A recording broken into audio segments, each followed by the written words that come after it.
morning, ma'am. I'm Agrim Chaudhary, a senior reporter at Awaz IT Kharagpur. So, could you kindly introduce yourself for all our viewers, ma'am?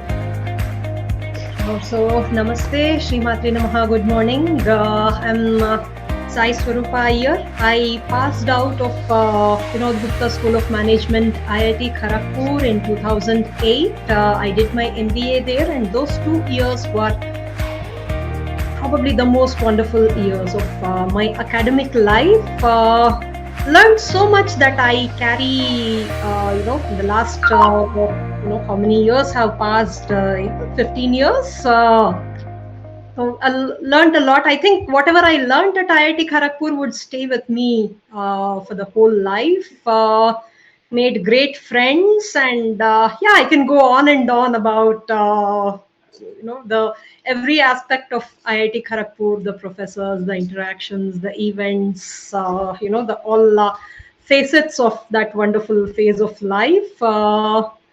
And yes, after passing out, I had a very short corporate stint with Infosys, with some startups, and with a venture capital firm called Venture East Tenet Fund. Now it's called India Partners. While working in that place, I used to meet entrepreneurs almost every other day. Each of these teams kind of driven to follow their passion, and that used to make me wonder almost every other day as to what was I doing. So after a while, I moved to London with my husband for personal reasons, and that was the time I thought, instead of again jumping into another yet another corporate role, probably I should take this opportunity to jump into my inner calling of pursuing literature, writing.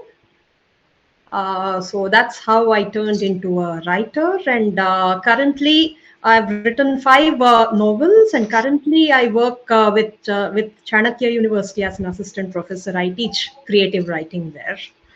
That's about me. Um, my name is Sumit Singh, and I formally welcome you on the second edition of our Offbeat Career series at Awaz IIT Kharagpur. Hi Sumit, Thank you, ma'am. it's a pleasure to meet anybody from IIT Kharagpur.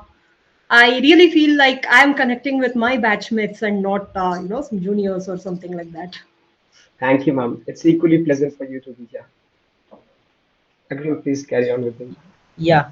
So, ma'am, you mentioned about your journey, which I must say was really intriguing. From starting from your MBA education to working in a corporate sector and venture capitalism to finally where you are currently as an author and obviously an assistant professor too. So, could you tell us what kind of drove you towards shifting your career path from being this in this world of VCs and entrepreneurs to writing about Draupadi and Diwali and Yes, yes. So Agrim, I grew up listening to these wonderful immortal stories from the Mahabharata and Ramayana and the Itihasa, the Puranas and the Upanishads. And I always used to feel there is the timeless element in Indian source texts, the civilizational rooted texts that we have been gifted, by our ancestors.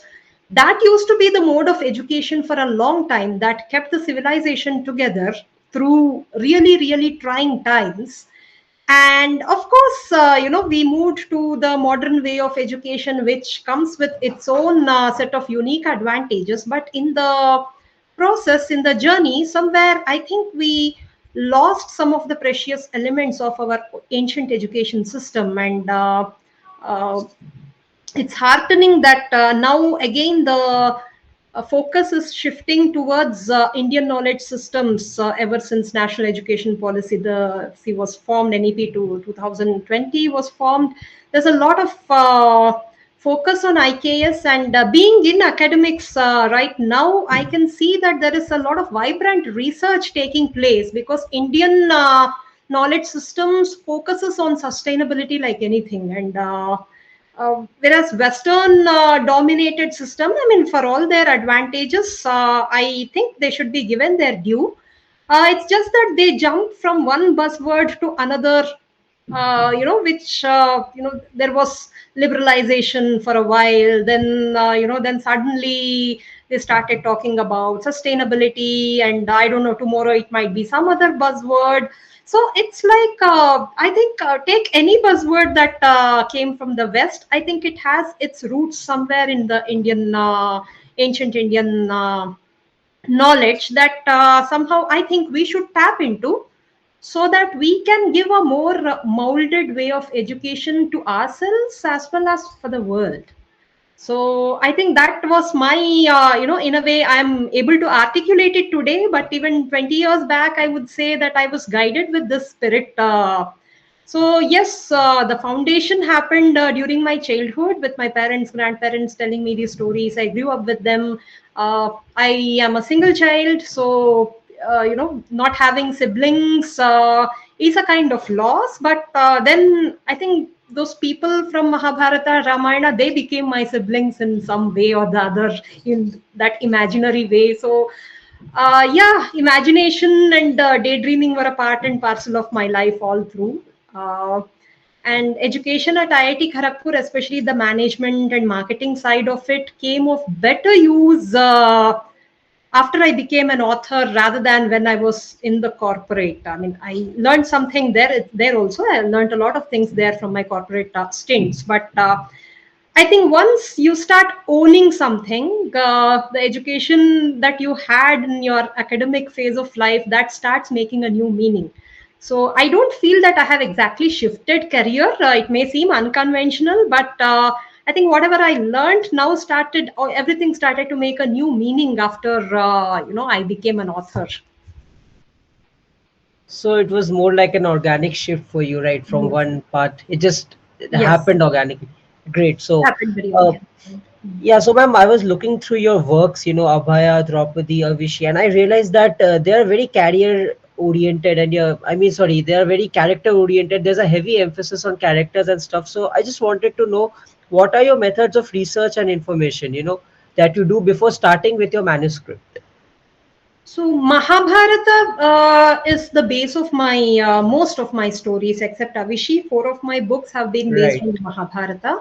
Right. That is somewhat, I would say, easier for me because I have been reading different versions of it since I was a child, starting with Amar Chitrakatha, which is pretty much a complete version. I mean, you get a 360-degree view of the epic, and then went on to these abridged versions from by Rajaji, Chakravarti Rajagopalachari, then Kamala Subramanian, then these texts based on the fictional works based on the Mahabharata, like Krishnavatara by K.M. Munshi.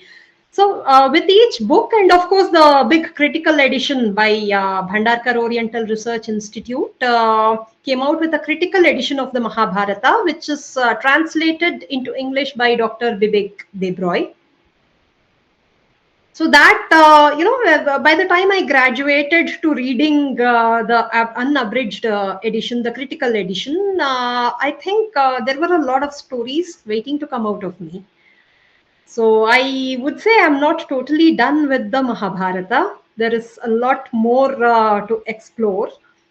So the research, as you mentioned, my career shift happened organically. Even the research happens very organically because the stories are very, very interconnected. And once you start researching into one story, I think five more new ideas come. And it's sometimes it's a challenge because the new idea is always more alluring than the current idea. With half finished manuscript. And now I also want to pursue non-fiction, which explores more into the lessons that can be got from those texts. Now, Right. you quite enthusiastically mentioned about Mahabharata, so I'd like to ask one question that I almost ask everybody that comes around the topic of Mahabharata. Who is your favorite character from Mahabharata? Oh, it kept on changing. When I was a child, I think it was Abhimanyu. So my first fantasizing started with Me thinking, I was in school then, me thinking that probably we'll have a time machine or something and we'll go back in time and help Abhimanyu get out of that Chakravyuha or something. So there's that element of tragic bravery, right, that draws you right in. And as I grew up, the challenges that life throws at us, that kind of changes our perspective. And I started more and more, finding myself closer to Arjuna, because he's one person who is not born with any special powers. There were a lot of blessings around him, but the skill and effort that he honed and the name that he made, everything came very much out of his own efforts, and that is very inspirational. What are your thoughts on Karna? Did you look He's me up, before asking this question or something? Ma'am, it was spot on, but we did look up to you. Okay. So, I mean, to actually give a very honest view, I don't like him that much, Karna, but to take a step back and observe more both of them, Karna and Arjuna, I think Arjuna is where human effort reaches its pinnacle, because the individual here does not blame anyone else for his miseries or joys and miseries. He takes it on in its stride and keeps on practicing, honing his skill. And this one, I mean, that's the reason why Krishna teamed up with him.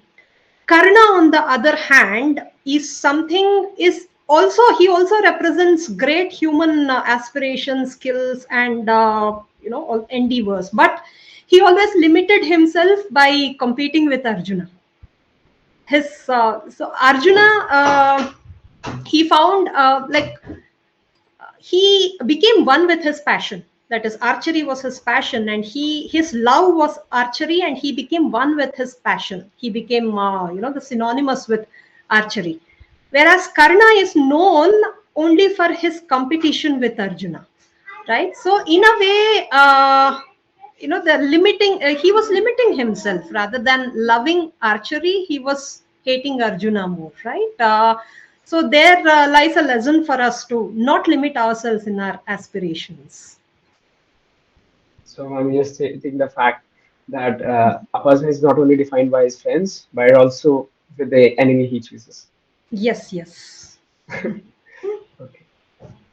Agreed? Man, the thing is that as intriguing as this is, we could actually make this an interview just about Mahabharata and its characters. But I think just moving Yep. on, and interesting that I noticed about your work is that you have basically chosen a lot of female characters as your Yes.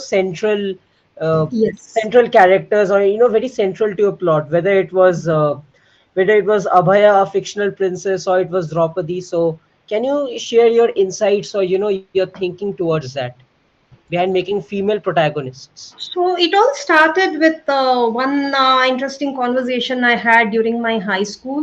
This was long before I even came to IIT Kharagpur, with a Muslim friend of mine. I used to be quite the storyteller, and even the circumstances and the people, friends around me, we never had those feeling of differences and all in between. So everybody used to hear to everything, watch everything, discuss everything.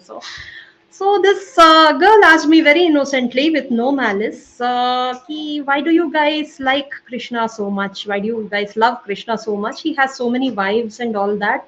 Doesn't that put you off? Then I told her the story of Narakasura Vadha. Saying, and Narakasura, he had abducted so many women, and when Krishna killed him and he realized that those women now had nowhere to go, which is why he married them in order to enable them live a more dignified life, right? And for this reason alone, we love Krishna. Actually, I mean, there are many reasons to love him, or you can love him without reason, but this is one compelling reason why we find Krishna that endearing, because he's all encompassing, and accepting everyone in his stride. So, and that conversation stayed with me. This was in high school, 12th standard or something like that. And 2, 3 years down the line, some Hindu girls also asked me the same question in a totally different context, in a totally different place. And then I felt something is sliding from our hands, in the sense there's this wonderful knowledge we have, and as time passes, it's becoming more and more scarce. And even then, I did not exactly have this idea to write a story and publish it as a novel, or become, I mean, be writing a novel and becoming a published author is somewhere over there. It's not, we can aspire to be engineers or management professionals, as in the corporate ladder, and somehow writing and literary career was not in my mind then.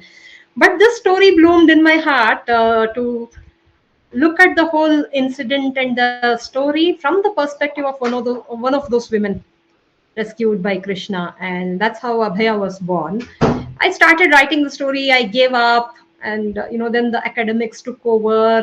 Then I somewhere else I found some other book about Narakasura from a totally different perspective. I discovered that Narakasura was a Shakta, and anybody from Assam would know the importance of Kamarupa, right? Kamakhya Devi.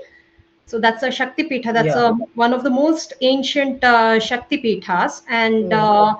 the Shakta lore believes that Narakasura was the king of that place. And he was an Okay. ardent Shakti worshipper. And something went wrong between him and the goddess.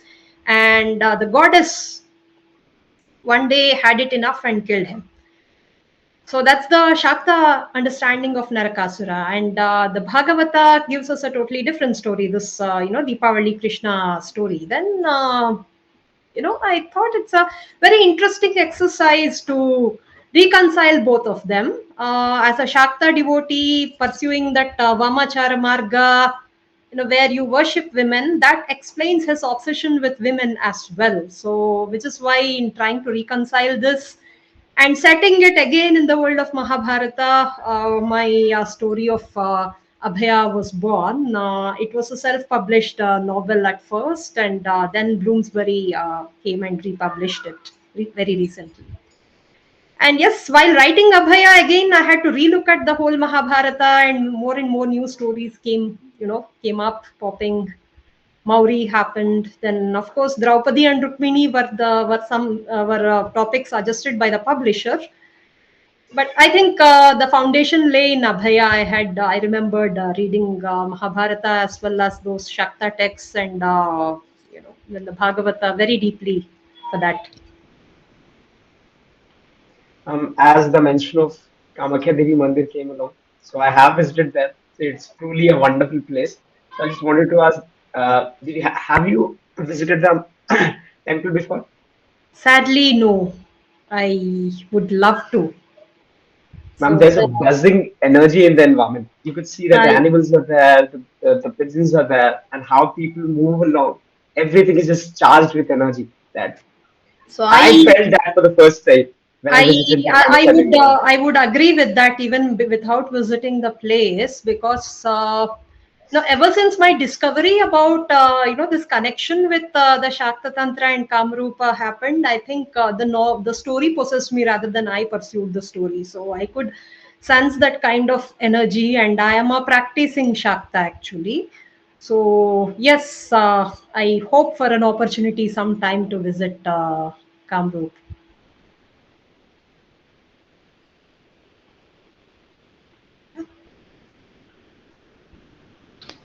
Yeah, so ma'am, actually, as you mentioned about your characters and everything, so I think, I think you are an assistant professor as well at Chanakya University, right? Yes, So, yes, yes. how does writing fit into your profession as an educator? Like, how do you find the right balance?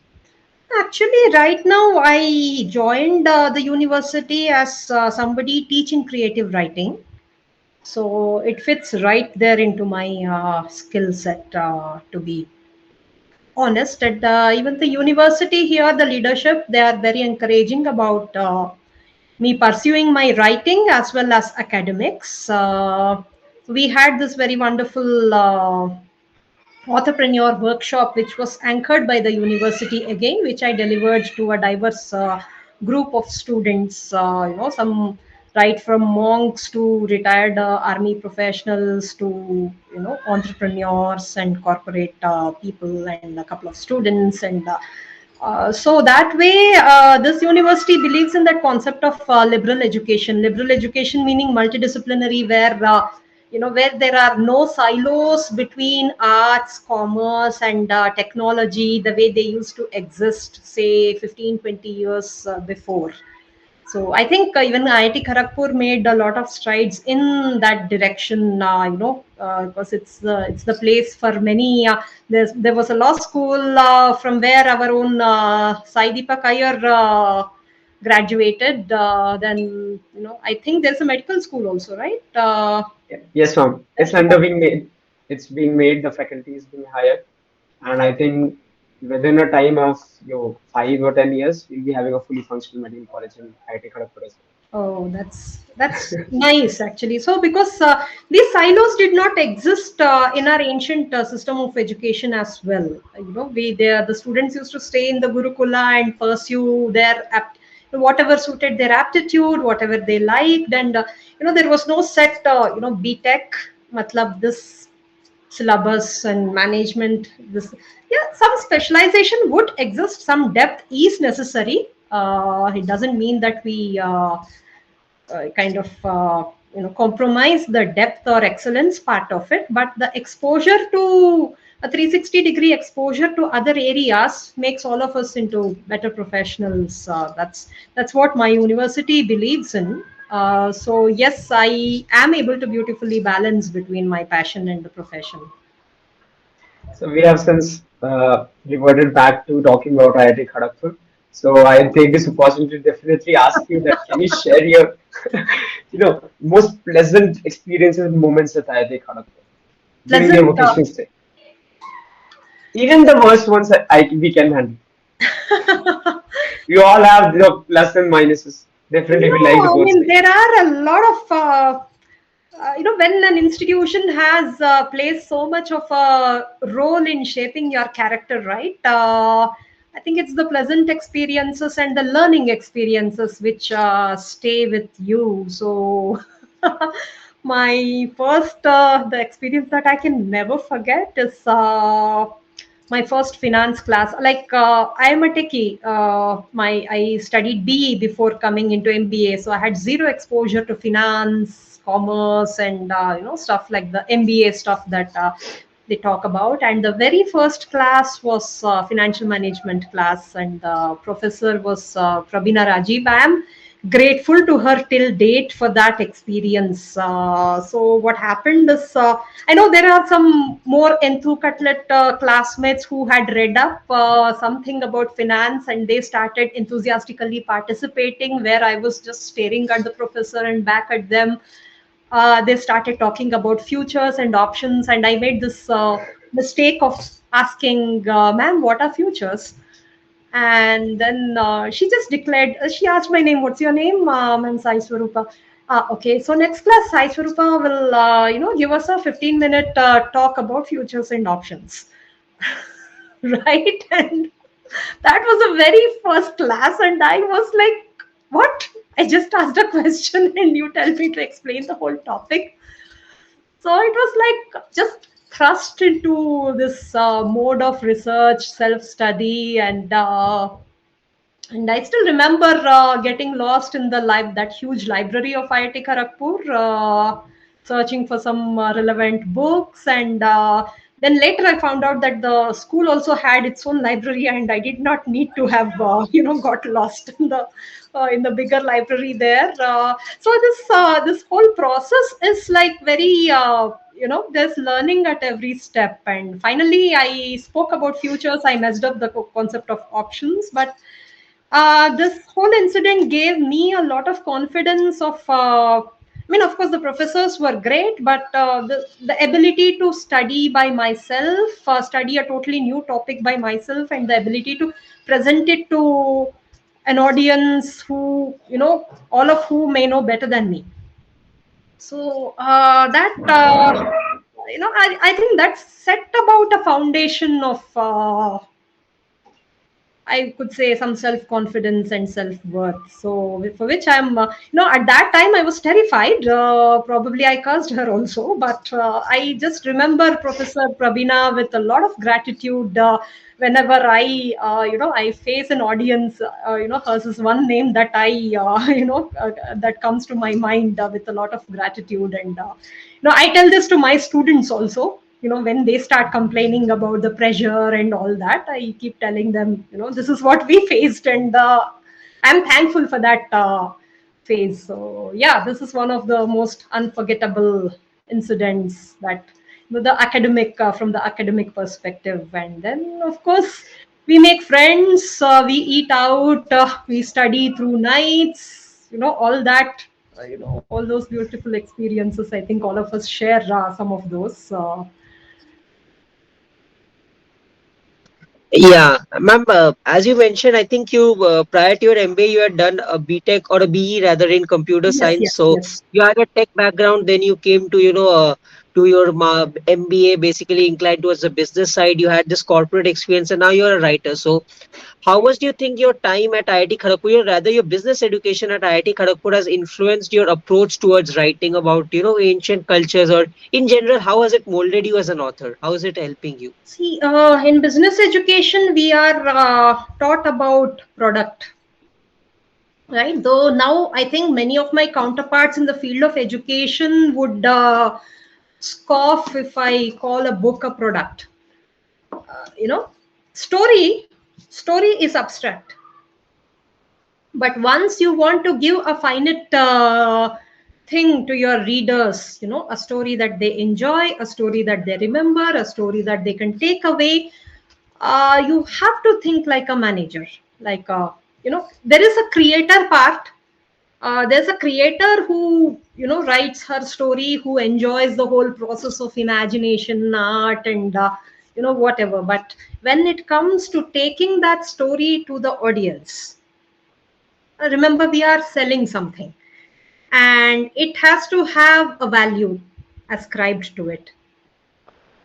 Arts come, I mean, those with arts and humanities background, I'm not telling all of them, but there is a certain scorn towards the commerce element, like profit is bad kind of this one, because the perspective is only like money taking, maybe cheating customers and taking money and making profits, kind of a very wrong understanding. But there is an inherent sense of value in what we deliver to our customers. And if I don't respect my readers, right, artist just creates, he doesn't have an audience in his mind.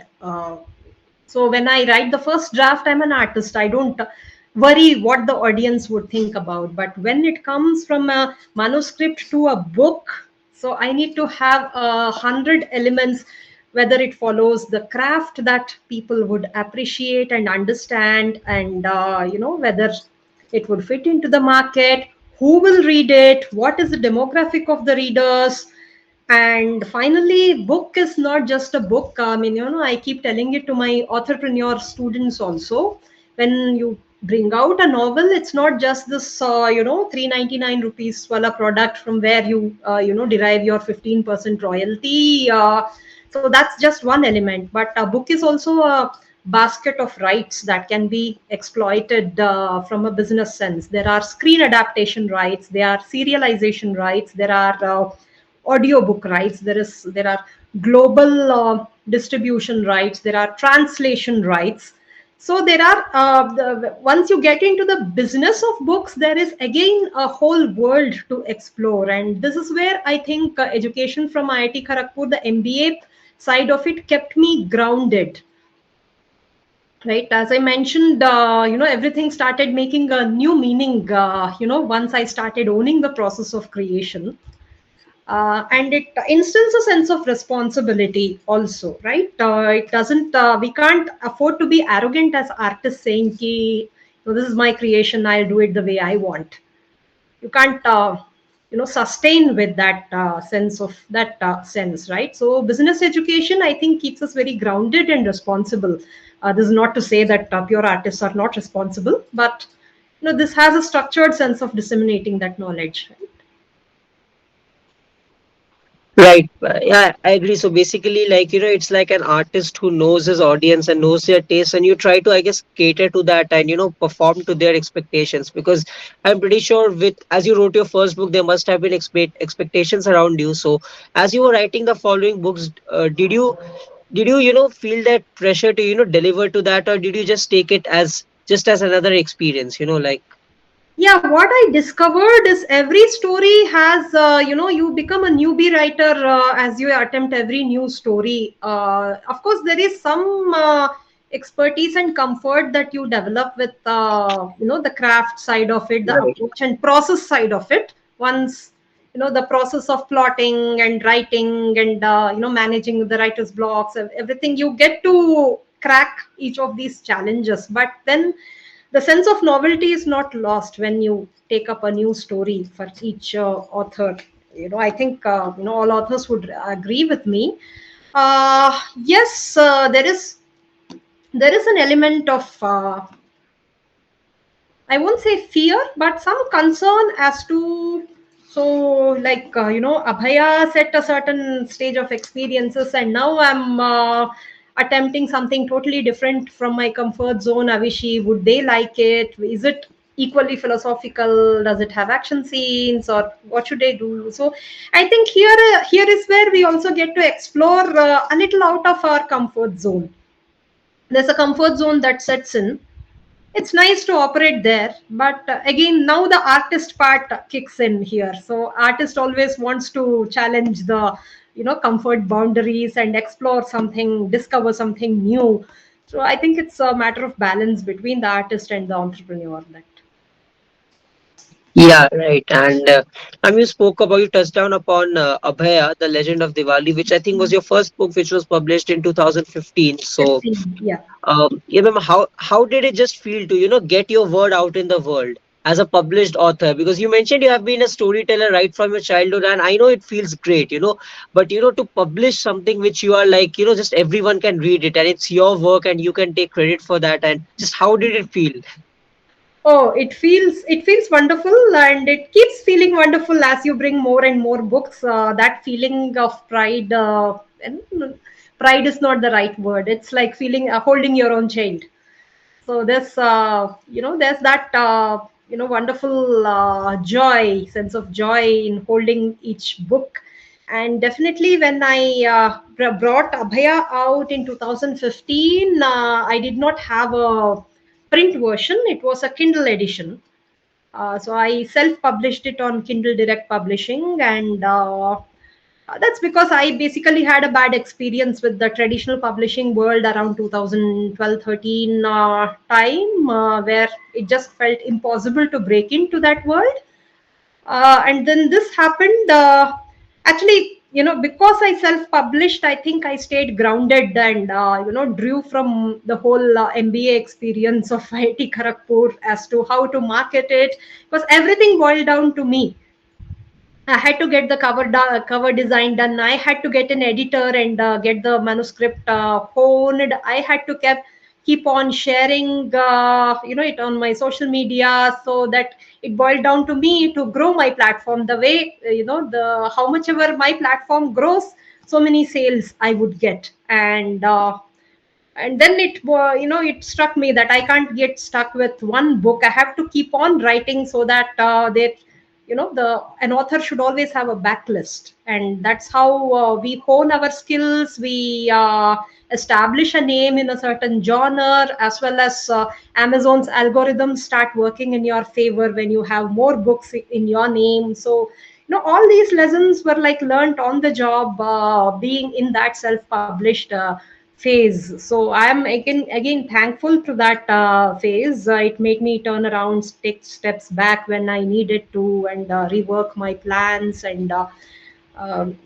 that. So yes, it has been a great journey. So And you ma'am, mentioned that. Yes, yeah, Arun, go on. please. Okay, so you mentioned about this thing about the publication world, and you had a bad experience there, and even now I would say there is this notion that in the publication industry you have a lot of highbrows who kind of judge your book along certain very predefined parameters, and if you fit into it, or actually if you don't fit into it, you try something unconventional. It's really difficult to get your work published. So let's assume there is an aspiring author who has a brilliant indigenous idea which unfortunately doesn't conform to the current buzzwords and current things that those publication industries or the people sitting out there believe in. What would you say to him or her, to just So my advice would be, see the what do you say, the ceilings established by the publishing industry, while I don't like them, they exist for a reason.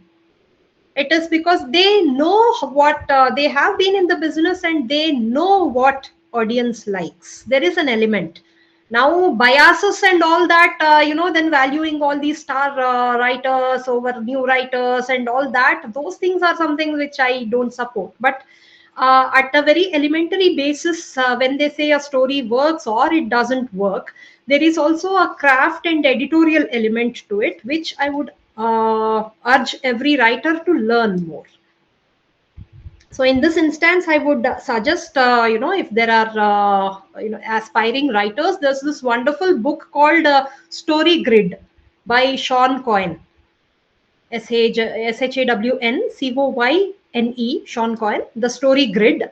Uh, and he talks about genres. No, now we think in, in terms of these 1,000 genres that Amazon gives us, literary fiction, romance, romantic suspense, thrillers, crime, espionage, and, keep going all that. But he, so expertly, he brings it down to 10 genres and talks about readers' expectations with respect to each genre.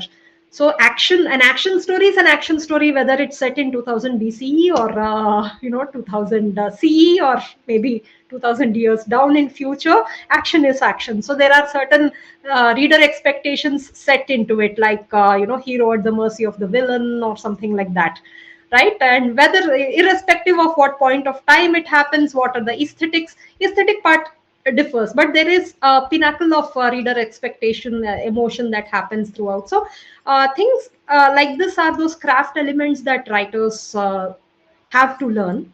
Inherently we are aware of a lot of these because we watch movies, we read novels, so inherently we are aware of these points, but it will help us when we hone craft. So when, as long as we give our best in submitting our manuscript, I think our job is done there.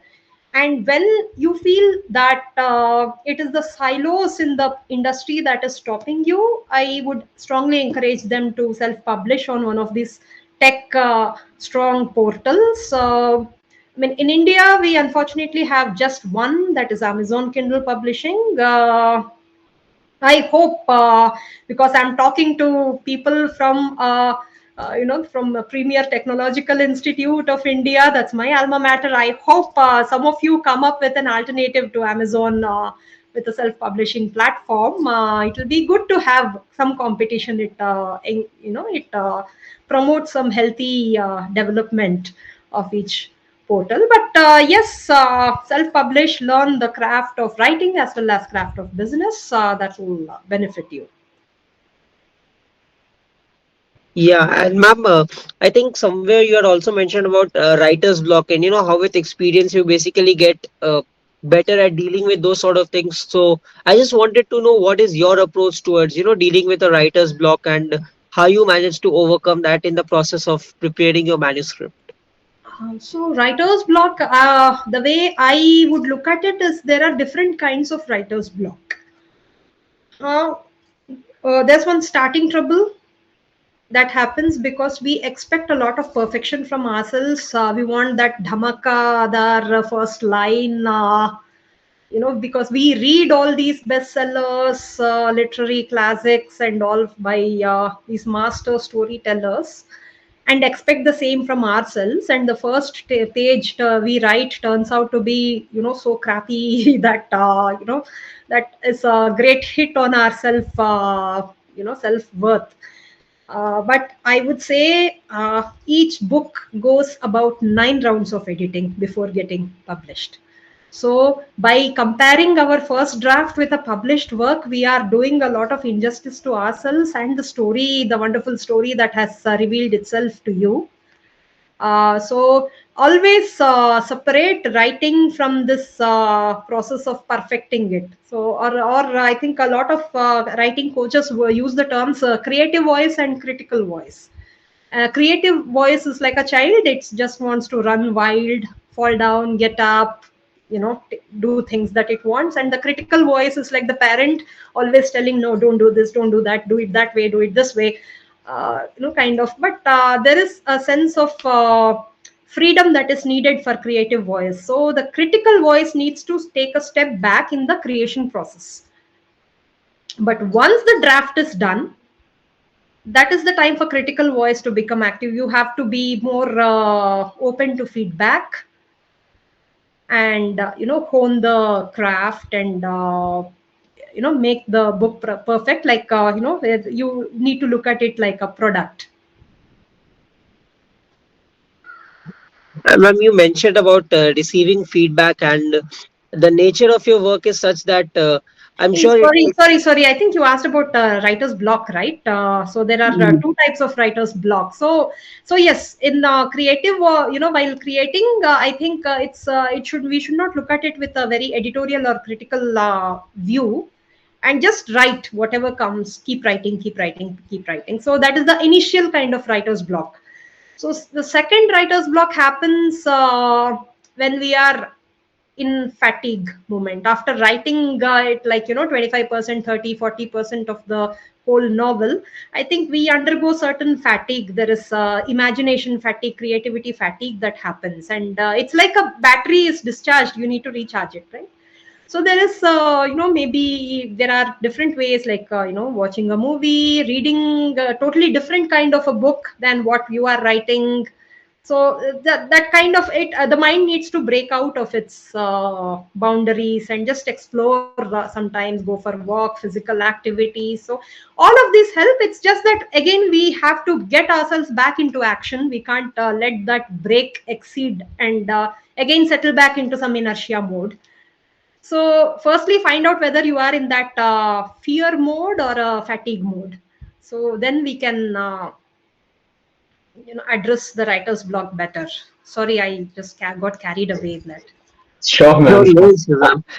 So you mentioned about receiving feedback and stuff, and I think the nature of your work is such that people will have opinions on that. Okay, like All the I'm sure time. they'll love that work, but they may agree or disagree with you, and I think it might reach you at times, right? Like they might express it to you. So how do you deal with not so favorable opinions, or not so favorable feedback? How do you take it? Like, See, at the end of the day, everybody is entitled to their opinion, and sure. we are not entitled just to praise just because we created, right?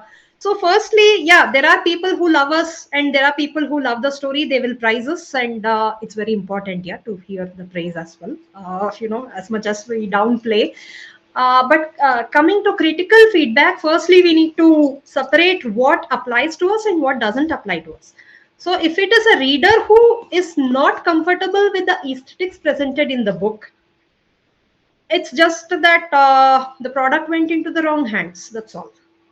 So, there's nothing to do about it.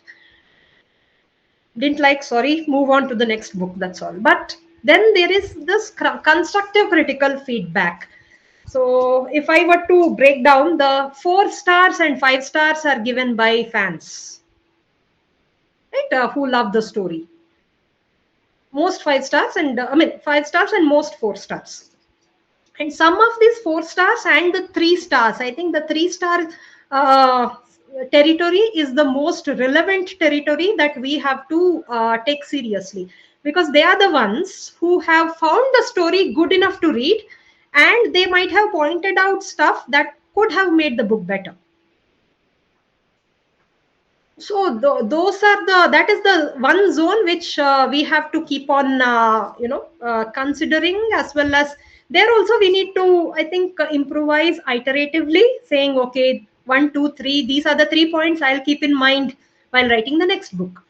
So probably you want more action scenes, or you want you know uh, like expanding the philosophy, or making it shorter so that it's a better experience for a reader. So whatever it is, so just choose one or two or three max points to just self improve over the next book. There will be new points of improvement in that as well. So that's how we learn and grow. And 1 and 2 stars are they come either out of hate or out of dislike, and that is something we should ignore.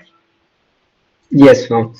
I'd like to ask a question totally separate from what we have discussed till now. So, what is your favorite beverage while you type the manuscript? That's adrak chai. Traditional Indian chai.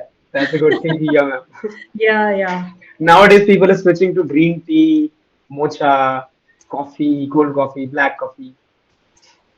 No, I mean, chai has been my favorite since I would say 11th or 12th standard. Nothing could. I have tried out all those new things, but nothing could replace ginger tea. The Indian style ginger tea.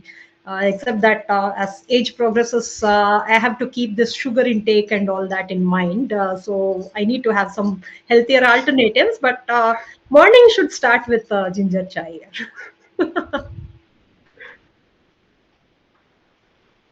Ma'am, and you talked about the story. So, I just wanted to ask, and this might be a bit of an open-ended question. So, whenever you start writing a story, what do you feel? Does the story reach out to you, or do you reach out to the story? As in, does it, do you like consciously try to dive into the story, or do you let it, reach out to you and just tell itself, reveal itself onto you?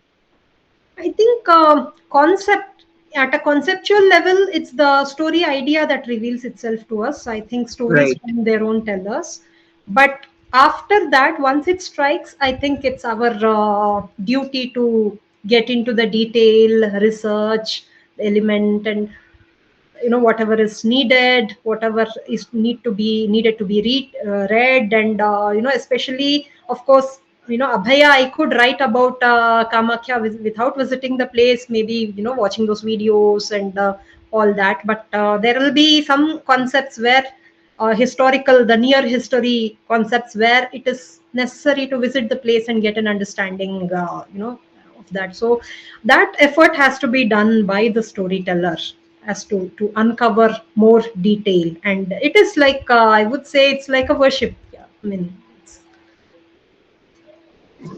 And I think talking to you, it's quite evident for anyone that you have basically grown up reading about Mahabharata, Ramayana, and all of that. So, and as you mentioned, you have read different versions of Mahabharata. I mean, there are so many of them. When you wrote an entire book, you dedicated an entire portion of your life, we can say, to writing about Draupadi.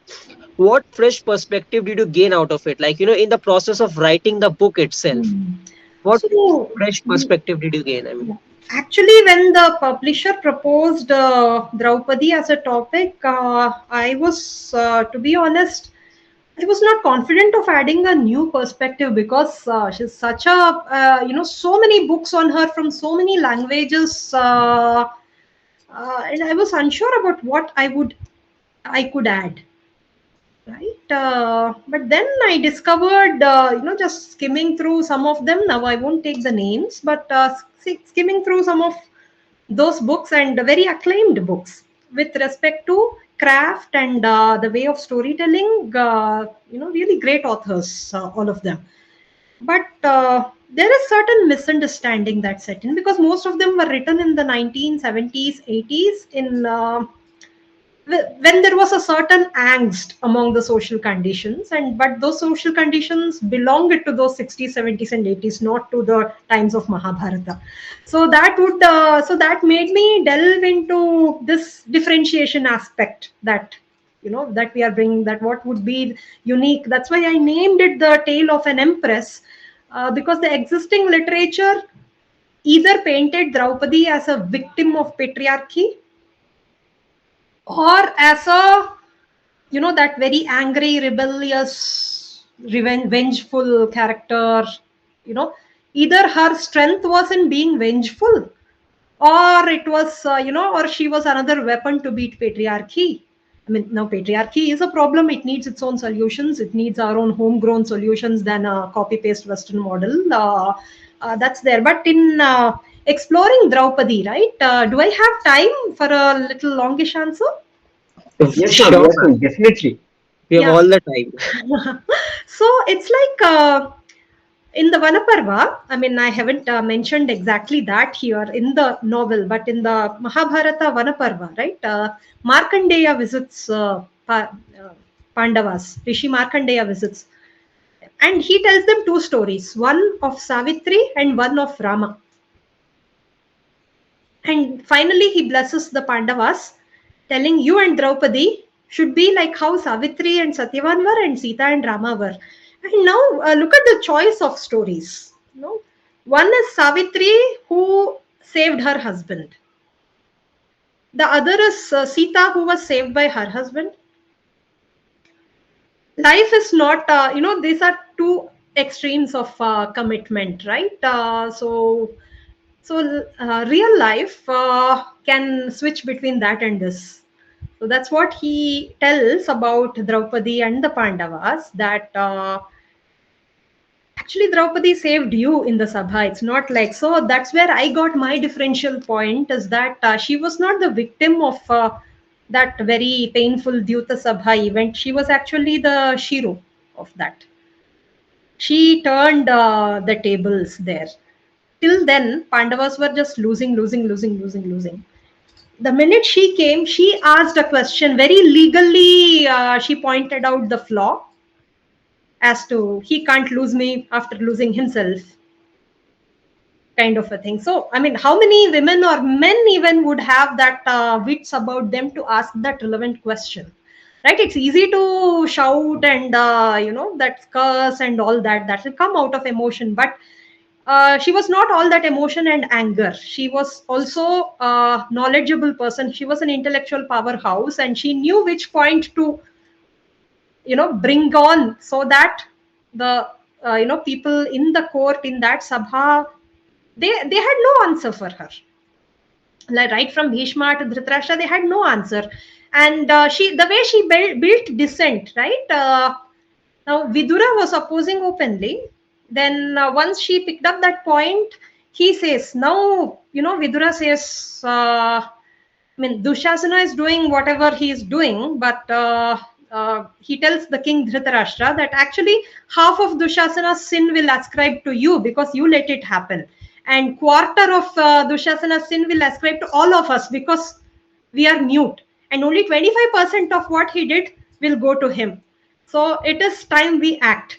And that adds to some other rishis who are present in the sabha. They start supporting Draupadi. Vikarna supported Draupadi. So the way she tactfully built dissent and forced Dhritarashtra to annul the game and ask, he comes down to asking, okay, Draupadi, you're my most favorite daughter-in-law. The Kuru Vamsha has done some punya to get you as our daughter-in-law. All that, all that long praise he does of Draupadi, and then says, you ask whatever, you just forget that this horrible thing happened and ask me whatever you want.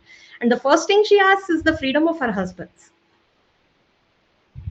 The man who's taped her, she asks for that because she knows that she's angry with them. That's definitely, she's angry with them, but she knows that the solution starts from freeing them. Nothing can be done with the Pandavas being Duryodhana's slaves. So she's a strategic mind, she's an intellectual mind. So all these are the aspects that I tried to uncover while writing Draupadi. Ma'am, that's really a new perspective of Draupadi that I have come to listen right now. And it really gave me goosebumps. Once again, even after seeing Mahabharata multiple times, reading somewhere, I really like that perspective. Thank you, thanks a lot. So, ma'am, since we are talking about books, so among the ones that you have to pen down, so what is the favorite ones among all? Your favorite? It's tough to choose, but I think Abhaya is the one who started it all for me. Everything else happened because Abhaya happened. So she'll have that special place in my heart, and she is a character that I created to explore Lord Krishna. I think he's the one who guides my creativity. So Abhaya will have that special place. But that said, I think I love each and every book because it uncovers some part of the world and the knowledge that I didn't know before writing it.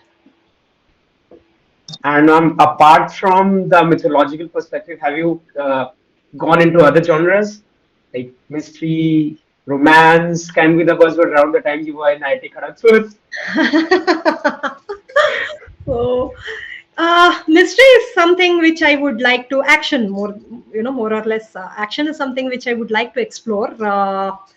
More than that, I would like to explore writing from a male perspective. It would be a good creative departure from my comfort zone. So I'm exploring a couple of male-centric stories, male-driven stories rather than male-centric stories. And currently, I'm exploring non-fiction because again I think it appeals to me the lessons that can be drawn from the knowledge systems that can be that inspires me. So I'm attempting a manuscript on the Purushartha framework and how I mean ikigai became a buzzword with that Yeah. so I think it's in a way it is Purushartha where Dharma, Artha, and Kama, right? Where we can keep Moksha for the later, and I'm not qualified to talk about it. But Dharma, I see Dharma as the long-term well-being and the large-scale well-being, where it is beyond you. The consequence of what we do, our contribution to the larger world, it goes beyond our life and beyond ourselves and family. So it stays in the world, it stays for the world. And Artha is about our own wellness, our family's wellness, security, financial security, and all that. And Kama is about actually enjoying what we do, right? So even if one element is missing, I think there will be, if karma is missing, we experience a burnout. I mean, we know that we are doing something good, we know that it's going to pay our bills, but we don't like doing it. So that's where I think a lot of corporate professionals, they experience this burnout or a life crisis after 10, 12 years of working in the industry, right? And of course, if artha is missing, we know that sustenance itself is a problem there. And if dharma is missing, there is a purpose crisis. You don't know why you're doing what you're doing, kind of a thing. So only when we bring all these together, the I call it purushartha equilibrium. So when we bring all these three concepts together, I think we'll lead a fulfilled life then. So for that, we have to know what is missing instead of jumping from career to career, or just because we undermine what we have already, and then go to something new and then realize that this has been giving something else that the new thing is not giving us. So instead, consciously make this decision of this trivarga, the purushartha, that for a better handling of life problems. So that's the premise of my current manuscript. I hope to submit it in the next couple of weeks. I'll be a And little mischievous here, and I'd like to ask around your romantic endeavors that I took up. I'll definitely not miss this. Sorry. Romantic endeavors at IIT Kharagpur, ma'am. Romantic endeavors, yeah, I mean that way I'm a bit boring because I I think I met my love before I joined IIT Kharagpur, and I married him. So, so I mean, and yeah, while studying there, I think it was about maintaining that long distance relationship, nurturing that long distance relationship, which was also beautiful. Definitely, ma'am. And ma'am, so the kind of books that you write, and I went through some of them. They have very philosophical aspects attached to it. So when you are writing it, do you rediscover yourself as a person? Like, do you discover something, an aspect of your personality that you never knew even existed before while you are writing it? I think the process is I kind of reimagine, not reimagine, but imagine a better version of myself. Yeah. in exploring philosophy, which might not be practically possible, to that. It's not like today I wrote it, so suddenly I'm a better person today. But in a way, I can project a better version of myself and explore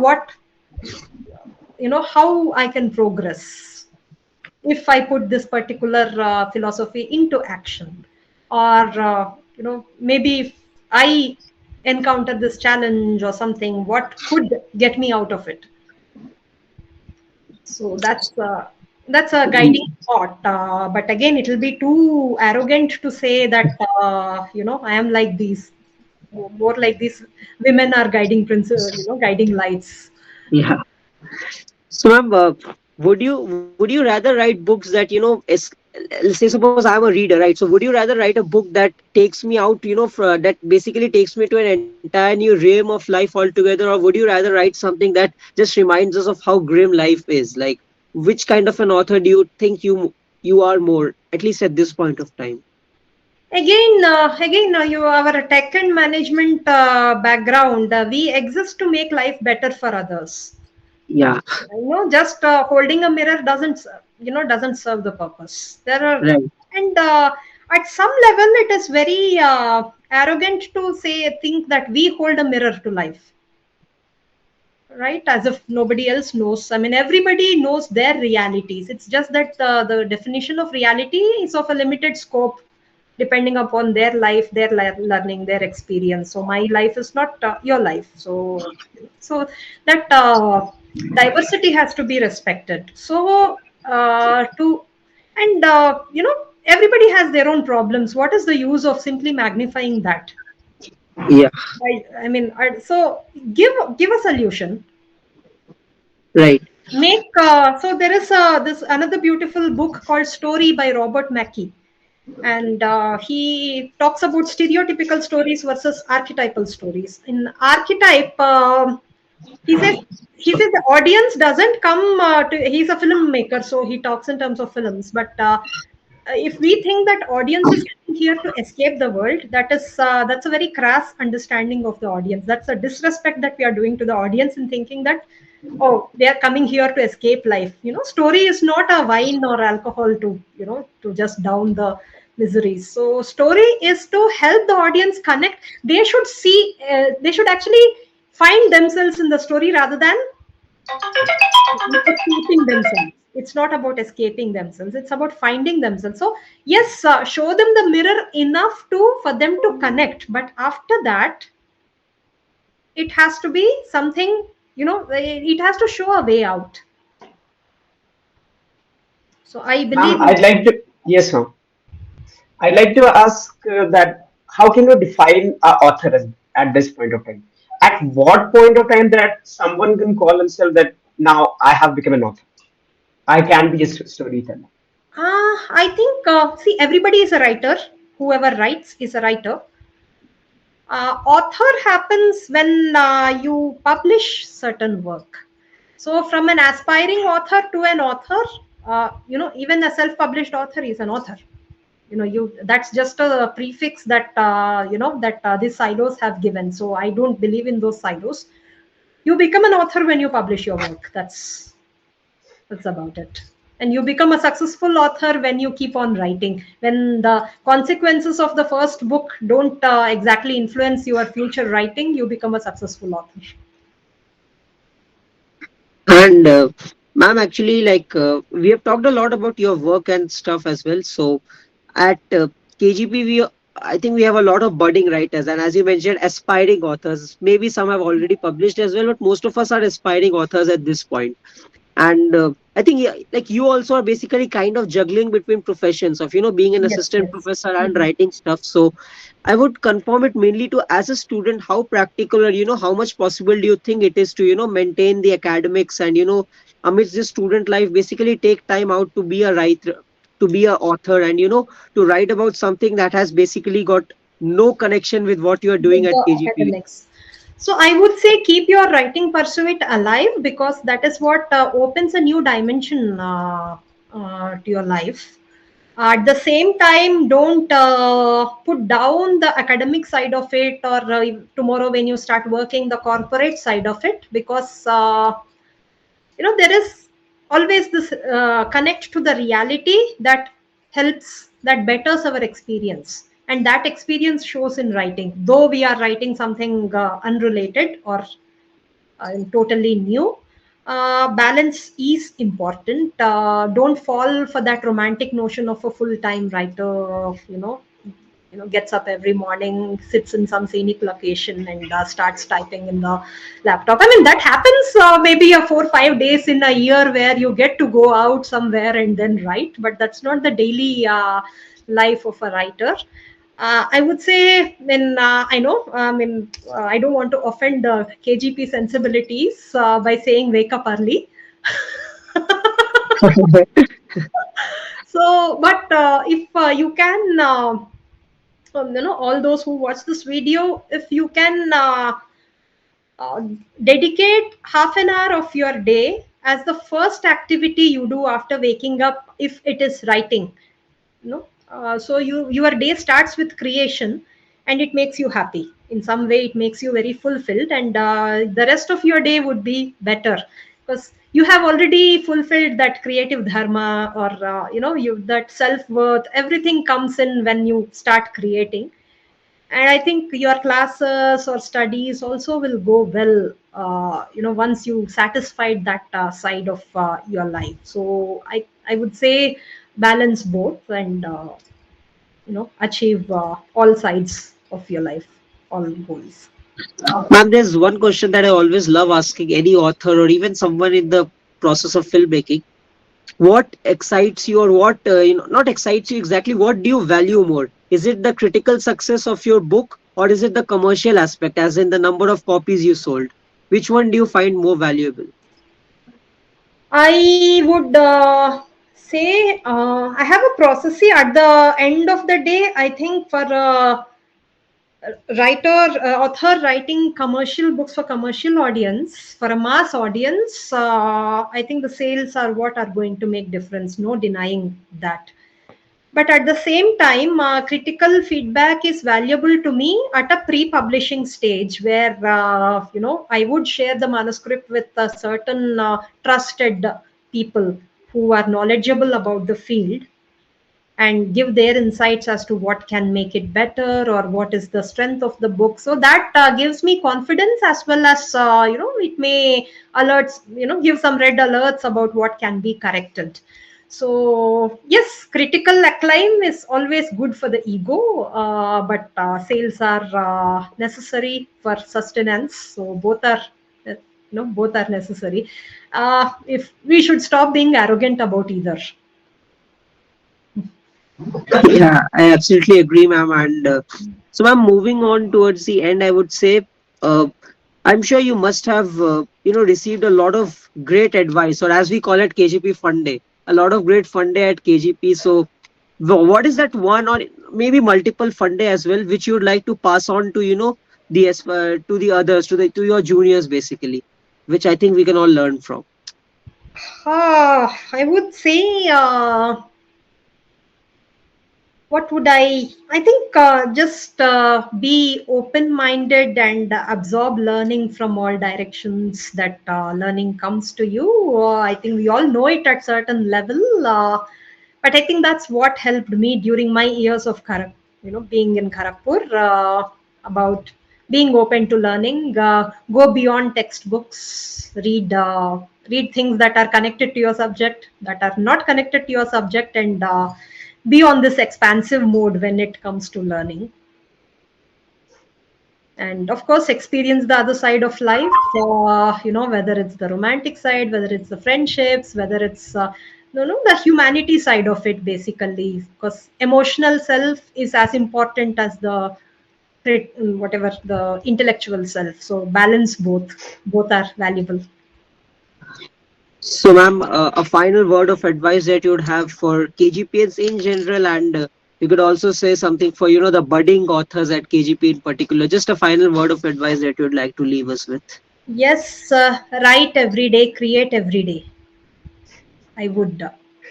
as that. And I would also be happy to connect with the group of a group of budding writers if they are interested, and explore some mentoring opportunity or something like that. Even my university would be happy to do it. So yeah, that's my advice. But never give up on writing, because you think academics or career is more important, and don't give up on that also blindly because you think there is some romantic thing waiting here on the side of it. Balance both.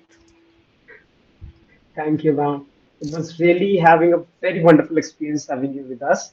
And I was really appreciates you taking out time from your busy schedule to give this interview to us. We had really learned a lot of stuff about writing, your life at IIT Kharagpur, and have a different sense of awareness as to what we are getting at IIT Kharagpur and what lies beyond it. Thank you, ma'am. Thank you. Thanks a lot. It was pleasure meeting you all.